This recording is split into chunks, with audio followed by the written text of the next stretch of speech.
महाराज जी, जैसे मतलब घर वाले बोलते हैं, मैं दो बेटियों का पिता भी हूँ महाराज जी, मेरी दो बच्चियां हैं। तो वो बोलते हैं एक लड़का हो जाए तो। देखो, सबकी आकांक्षा होती, पर हमारे प्रारब्ध भी तो हैं। तो क्या दो बच्चियां बच्चे नहीं है क्या? यही महाराज जी, तो। मेरा मतलब यही नहीं, रहता है तुम्हें कि किसी की जो नहीं भी है सुनना। बहुत है। नहीं, तुम्हें किसी की नहीं सुनना है। बच्चियों को बेटों के समान या उनसे भी अधिक मानो। बिल्कुल महाराज जी। आज बुद्धि भ्रष्ट है लोगों की, बच्चियों को हे प्रकृति से देखते हैं। आज हमारे राष्ट्रपति भी इस देवी ही है, नहीं है?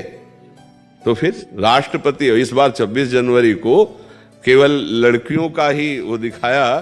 सब वीरांगनाएं हैं। हमको तो बड़ा मतलब छाती फूल रही थी कि हमारे हमारे देश के अधिकतर बैच केवल उन्हीं बच्चियों का दिखाया है। हमारे देश की वीरांगनाएं बॉर्डर पे खड़ी हुई भैया। कोई लड़कियां कोई निषेध है क्या भैया? और लड़कियां नहीं होगी तो लड़के कहां से पैदा हो जाएंगे? अरे कहां से माताएं ना होती तो हम लोग कहां से आ जाए? कहां से आ गए? बोले बेटी नहीं बेटा। अच्छा, तुम्हारे बेटा उनके बेटा फिर बेटी, फिर क्या? बेटी क्या समझते हो? दैवी शक्ति है, इसके बिना जीवन। बहुत बढ़िया घर बना हो, बहुत बढ़िया सारी व्यवस्था हो, और आप अरब खरबपति हो और किसी माता बहन का वहां अस्तित्व तो ना हो, फिर देखो ऐसा लगेगा कि खंडहर सा दिखाई देगा, शून्य दिखाई। और एक मिट्टी की दीवार हो, छपरा पड़ा हो, एक माई हो लीप पोत के, देखो कितना सुंदर घर। ये गृह लक्ष्मी कही जाती है। तो बेटी को ऐसा ना सोचे, बेटी बेटा है। और आपको सच्ची बताए, आजकल जब बेटा की धक्का लगते ना माता पिता के, तो बेटी ही पालन पोषण करती है। कई ऐसे माता पिता को देखा गया जिनको बेटों ने घर से निकाल दिया और अपने बिटिया ने स्वीकार कर लिया। बिटिया के यहाँ जाके वो वहां रह रहे पालन। कई ऐसे हमारे सामने उदाहरण हैं। और पिता को कोई भी विपत्ति आवे तो आगे बेटी खड़ी हमें नजर दिखाई दी है। तो हमें लगता है बेटियों के प्रति हमारे जो देश में श्रद्धा और भावनाएं थी, वो सब हट रही हैं। वयोवृद्ध पिता छोटी बिटिया बुला के पैर छुए जाते थे, अपनी बेटी के नहीं छुए जाते। कितना पवित्र भाव। मतलब छोटी बच्ची तो पूरा परिवार उसे देवी रूप मानता था। आज जो है समय बदल रहा है, तो बेटी को गलत भाव से देखा जा रहा है कि दहेज देना पड़ेगा, इतना इतना समस्याएं आएंगी। इस बेटी भगवान की देवी शक्ति है, ऐसे ऐसे नहीं। तो तुम्हें दो बेटियां प्राप्त है तो दो बढ़िया बेटे मिल गए, ऐसा भाव करो। अपनी संपत्ति को दोनों को दे देना और बढ़िया धूमधाम से जहां ब्याह करना, तो बढ़िया परिवार। ये थोड़ी कि हमारा कुल हमारे कुल नहीं है, बेटी हमारा कुल नहीं है जी क्या? महाराज जी, ये बोलते हैं घर वाले वंश चलाना होगा, एक बेटा हो जाए। अब जैसे लोग बहू को कोसने लगते कि बिटिया पैदा किए, तुम में सामर्थ्य है क्या बेटा बनाने की? बेटा बेटी बनाने की सामर्थ्य क्या? ये तो भगवान के विधान से होता है, कर्मों के अनुसार होता अरे भैया बिल्कुल। और तो कह रहे राष्ट्रपति है हमारे यहाँ, बेटी भारत की राष्ट्रपति है। अच्छे अच्छे बड़े बड़े ग्रेजुएट पदों में बच्चियां हैं। हाँ, कोई कलेक्टर है, कोई पुलिस ऑफिसर है, कोई आर्मी में है। तो अच्छा पढ़ाओ लिखाओ, उनको समृद्ध बनाओ। और ये दिमाग से हटाओ सब लोग कि बेटी और बेटा में अंतर है। अरे बेटी बेटा ही है, हमारी संतान है।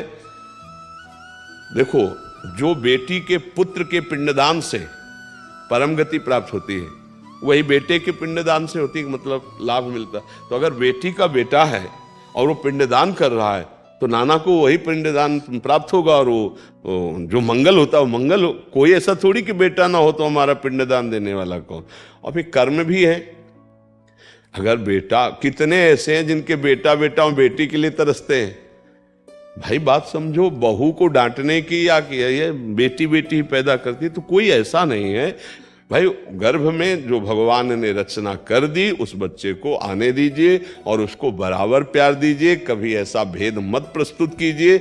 और रही कि आगे चल करके दहेज देना पड़ेगा, तो भगवान ने जिस बच्ची की रचना की उसके लिए विधान भी किया है, उसके समान योग्य वर मिल जाएगा। अभी तक ये सब होता रहा है। अब हाँ, तुम अपने स्तर से अलग सोचो तो कमाओ उस तरह का, नहीं तो इस स्तर का वर मिल जाएगा, पक्का मिल जाएगा। हमें लगता है कि बेटी का सम्मान करना चाहिए, बेटियों को खूब शिक्षा देनी चाहिए, उनको इतना मजबूत बनाना चाहिए कि हमारी समाज में जो भ्रम पैदा हो गया है कि पुरुष कुछ विशेष है, ऐसा नहीं है। हर मतलब क्षेत्र में हमारे जो बहनें हैं, वो देखो ना, बहुत ये भावनाएं हटाइए। ऐसे ऐसे बेटे हैं कि सब संपत्ति लेकर के और माता पिता को बाहर कर दिए। कितने आपके उदाहरण में हैं। तो हमें लगता है भगवान के विधान में हमें संतुष्ट रहना चाहिए। जो बेटा जो बेटी दे भगवान का प्रसाद, उनको बेटा ही मान के दुलार करो। तुम्हारे गर्भ से प्रकट हुए तो उनको ऐसे थोड़ी देखा जाता है कि बेटी है तो है। ये बहुत गलत बात। ये समाज में पीछे तो अब तो कानून बहुत दृढ़ हो गया कि आप ऐसा अगर अल्ट्रासाउंड करते पाए गए गर्भ का परीक्षण, लिंग परीक्षण, तो आप दंडनीय अपराध करते हैं। ऐसा नहीं तो पीछे का चेक करवाया फिर, तो ये बहुत बड़ी हानि है। मतलब उस कन्या की हत्या जो गर्भ में अभी है, पूरा परिवार नष्ट हो जाएगा समय आने पर, वो कर्म जब अपना रूप रखेगा। तो इसलिए बहुत प्रसन्न रहिए और धैर्य पूर्वक चलिए। और अभी अवस्था तुम्हारी कौन है, अगर आना होगा बच्चे को तो आ जाएगा, और नहीं आना होगा तो दो हैं, इन्हीं का पालन पोषण करो, चिंता काहे को करते हो। और बड़े बुजुर्ग तो ऐसे ही कहते रहते हैं, उनका स्वभाव ऐसा होता है कि भाई एक लड़का हो जाए, एक लड़का हो जाए, ऐसे घर गृहस्थी में कह वो लड़का ही है, ऐसे भाव से रखो।